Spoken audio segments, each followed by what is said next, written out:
Halo teman-teman, selamat datang kembali di channel kita hari ini.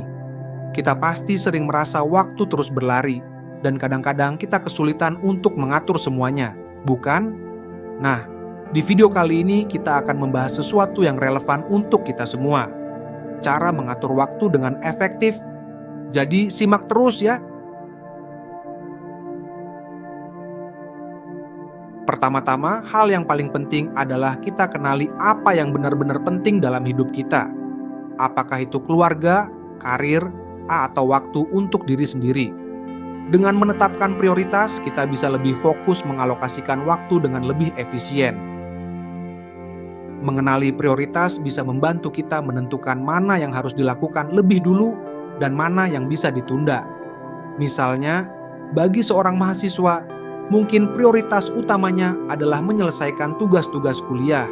Sedangkan bagi seorang pekerja, bisa jadi prioritas utamanya adalah menyelesaikan proyek yang tenggat waktunya mendekat. Prioritaskan hal-hal yang paling penting dan berikan waktu yang cukup untuk setiap prioritas tersebut. Jangan lupa untuk menyesuaikan prioritas ini sesuai dengan perubahan dalam kehidupan kita. Salah satu cara yang sangat sederhana tapi ampuh adalah dengan membuat daftar kegiatan atau to-do list. Ini membantu kita untuk lebih terstruktur dalam menyelesaikan tugas-tugas harian. Jangan lupa untuk menuliskan hal-hal yang paling penting dulu. Dengan membuat to-do list, kita bisa mengingat setiap hal yang perlu dilakukan dan memprioritaskan tugas-tugas yang paling mendesak. Kita juga bisa merasakan kepuasan setelah menyelesaikan satu-satu tugas dari daftar tersebut. Namun, ingatlah untuk realistis dalam membuat to-do list.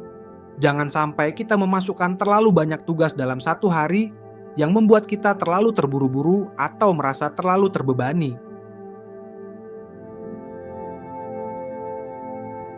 Di zaman yang serba digital ini, kita punya banyak tools yang bisa membantu kita mengatur waktu.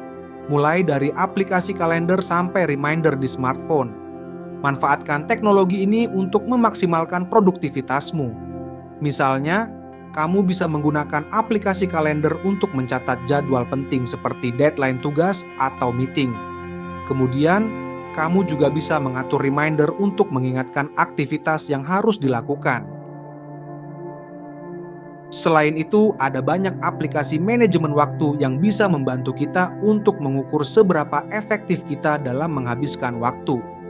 Dengan memanfaatkan teknologi ini, kita bisa lebih mudah untuk tetap terorganisir dan fokus pada hal-hal yang benar-benar penting. Kadang-kadang, untuk mengatur waktu dengan baik, kita juga perlu belajar untuk mengatakan tidak pada hal-hal yang sebenarnya tidak mendesak atau tidak sesuai dengan prioritas kita. Jangan takut untuk meluangkan waktu untuk hal-hal yang benar-benar penting. Menyadari batasan kita dan mengatakan tidak pada permintaan atau tugas tambahan yang tidak sesuai dengan prioritas kita adalah langkah penting dalam mengatur waktu. Ini membantu kita untuk tetap fokus pada hal-hal yang benar-benar mendukung tujuan dan prioritas kita. Tentu saja mengatakan tidak selalu mudah. Namun, dengan berlatih dan menyadari bahwa waktu dan energi kita terbatas, kita bisa belajar untuk menghormati waktu kita sendiri dan memprioritaskan kegiatan yang lebih berarti bagi kita. Jangan lupa teman-teman, bahwa mengatur waktu juga termasuk dalam menjaga keseimbangan antara kerja dan istirahat. Istirahat yang cukup sangat penting untuk menjaga produktivitas kita tetap optimal. Kadang-kadang, kita merasa terlalu sibuk dengan pekerjaan atau tugas-tugas lainnya, sehingga kita lupa untuk memberikan waktu istirahat yang cukup. Namun, jangan menganggap istirahat sebagai pemborosan waktu. Istirahat yang cukup justru membantu kita untuk kembali segar dan lebih produktif dalam menyelesaikan tugas-tugas.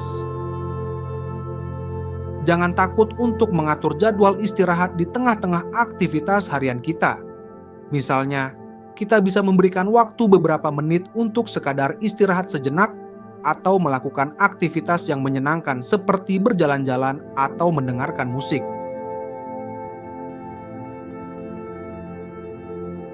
Setiap beberapa waktu penting untuk kita evaluasi cara kita mengatur waktu. Apakah masih efektif atau perlu disesuaikan? Dengan terus mengevaluasi dan menyesuaikan, kita bisa lebih baik lagi dalam mengatur waktu kita. Evaluasi bisa dilakukan dengan meninjau kembali to-do list atau jadwal harian kita. Apakah ada hal-hal yang bisa ditingkatkan dalam cara kita mengalokasikan waktu? Apakah ada pola atau kebiasaan tertentu yang bisa mengganggu produktivitas kita? Selain itu, kita juga bisa meminta masukan dari teman atau kolega tentang cara mereka mengatur waktu. Mungkin ada tips atau trik dari mereka yang bisa kita terapkan dalam rutinitas kita sehari-hari. Time blocking atau membagi waktu adalah teknik yang efektif untuk mengatur waktu secara lebih terstruktur. Dengan cara ini, kita mengalokasikan waktu tertentu untuk melakukan jenis-jenis tugas atau kegiatan tertentu dalam satu waktu yang sama. Misalnya, kita bisa menentukan blok waktu pagi untuk menyelesaikan pekerjaan kantor, blok tengah hari untuk olahraga atau istirahat, dan blok sore hari untuk belajar atau mengembangkan skill baru. Dengan mengatur waktu ini, kita bisa lebih fokus dan efisien dalam menyelesaikan tugas-tugas kita. Pastikan untuk menyesuaikan time blocking dengan kebutuhan dan gaya hidup kita. Setiap orang memiliki ritme harian yang berbeda-beda. Jadi penting untuk menyesuaikan time blocking sesuai dengan kebiasaan dan preferensi masing-masing. Salah satu kunci utama dalam mengatur waktu adalah dengan belajar untuk delegasi tugas. Terkadang, kita tidak perlu melakukan semua hal sendiri.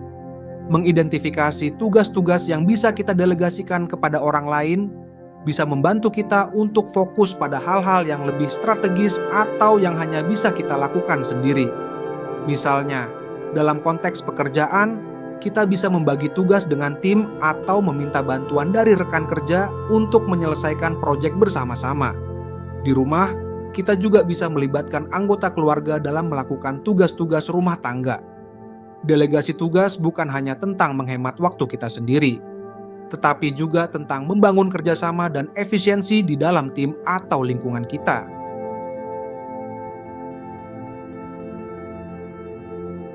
Jadi itu dia beberapa tips yang bisa kita terapkan dalam mengatur waktu dengan lebih efektif. Ingat, mengatur waktu itu tidak sulit asalkan kita konsisten dan disiplin. Semoga video ini memberikan manfaat bagi kalian semua. Jangan lupa like, share, dan subscribe untuk video-video tips lainnya.